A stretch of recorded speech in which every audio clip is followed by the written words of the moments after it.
Thank you for taking the time out of your day to listen to our important messaging here.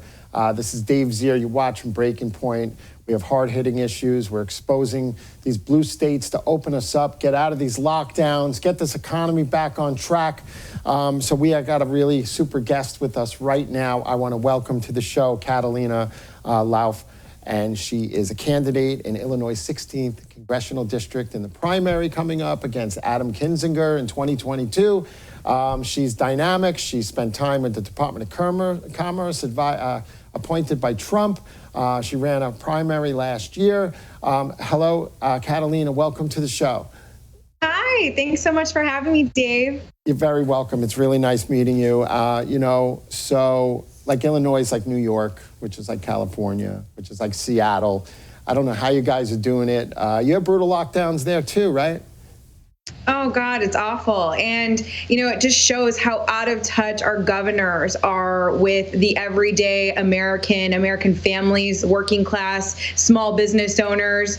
It's truly a shame what has been happening here. And, it's time to reopen all of the economies here. Every state, you look at what's happening on a federal level, they want $1.9 trillion to bail us out. Well, why don't we just open up the state? We wouldn't need to be bailed out. Yeah, these lockdowns, in my opinion, were a huge mistake. In Florida, which hasn't really closed, South Dakota, they got unemployment at 3 to 5%. They got half to three-quarters of the deaths per capita of these blue states. Their infection rates are the same.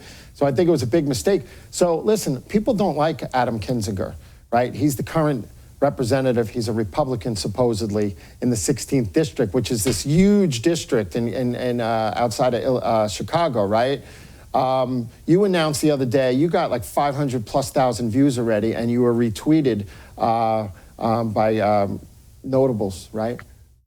Yeah, no, absolutely. We launched a few weeks ago to take on Adam Kinzinger. He's been a career politician. He's been in office for far too long. And now, when you look at all he's been doing from an MSNBC, CNN, almost contributorship type of element that he's, really created for himself there, where's the work being done for the constituents? Where are people like Adam? In a blue state like Illinois, when you have Republican elected officials, it's very, very important for people like Adam and the Republicans to be fighting up against the far left elected officials on the Democrat side.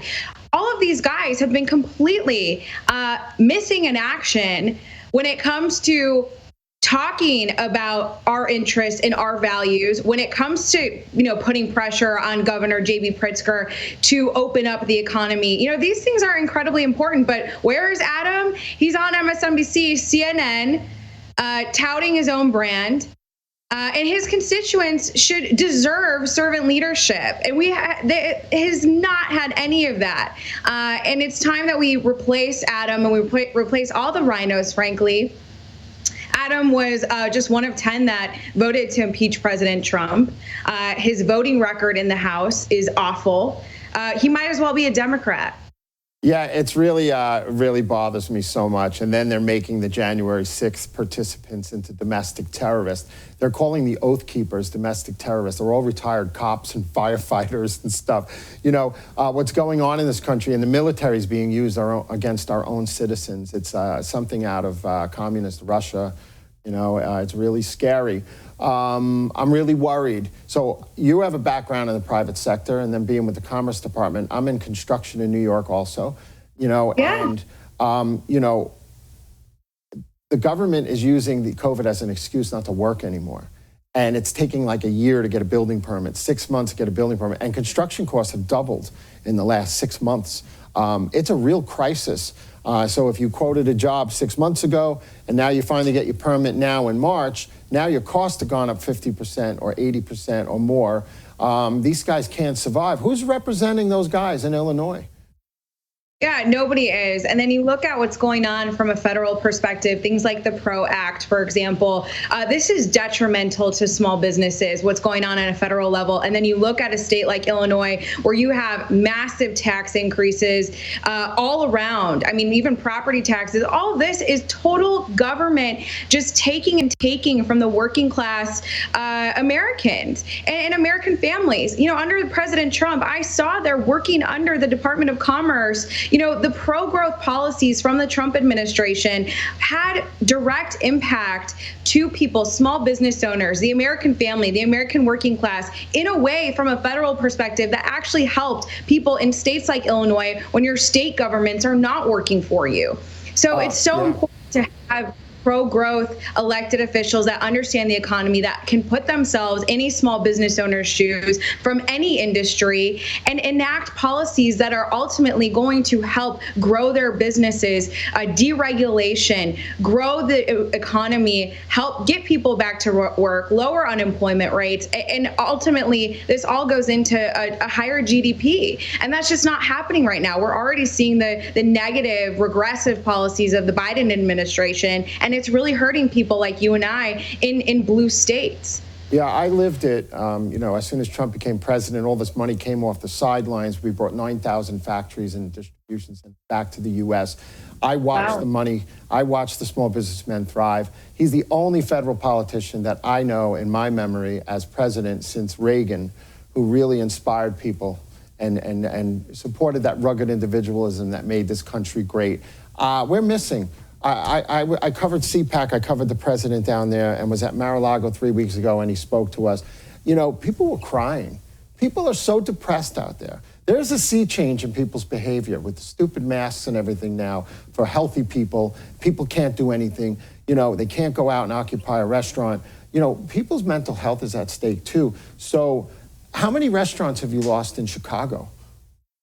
Oh my gosh, we lost a lot. And I'm really happy that you brought up the mental health perspective as well. I mean, you look at kids, I speak with parents all the time and teachers who unfortunately cannot be outspoken because of the teachers union. These kids are really suffering. Everybody is across the board from a mental health perspective. And then you now put in the obvious economic damage. So what was the whole cost of these lockdowns? It was a mental health cost, a personal cost. People couldn't go, you know, get married, watch their kids being born if you're a father. You know, basic parts of humanity were lost, as well as the economic damage that also plays into a mental health crisis as well. You know, we lost a lot of restaurants, but unfortunately, we also lost a lot of restaurants and retail stores because of the BLM riots in Chicago. You know, our small business owners have been just hit by every single type of issue. Terrible. Imagine. And where are your elected officials? Yeah, I mean, it's they're really doing brutal.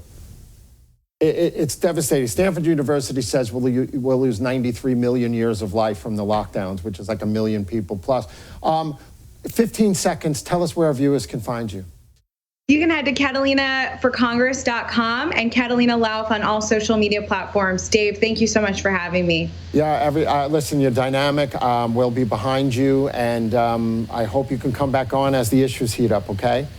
Absolutely. Thanks so much. Thanks, Catalina. Everybody, Catalina Lauf, Lauf, running in 16th Congressional District against liberal Rhino Republican Adam Kinzinger. We got to get rid of him. He voted for the impeachment. He's against Americans that are hardworking.